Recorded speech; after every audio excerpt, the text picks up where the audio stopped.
दिल्लीला जाणार आहे। भारतीय स्क्वॉश संघानं चेन्नईत इतिहास रचला आहे। स्क्वॉश विश्वचषकाच्या अंतिम फेरीत अव्वल मानांकित हाँगकाँगचा पराभव करत भारतानं जेतेपदावर आपलं नाव कोरलं।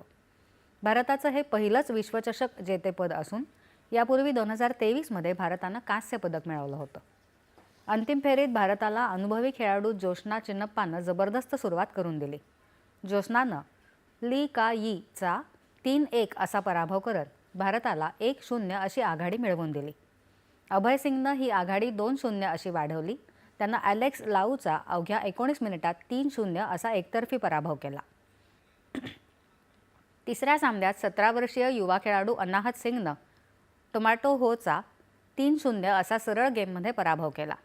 अनाहतच्या विजयामुळे भारताचा 3-0 असा विजय निश्चित झाला आणि चौथ्या सामन्यात राष्ट्रीय चॅम्पियन वेलवन सेंथिलकुमारला मैदानात उतरण्याची गरजच भासली नाही।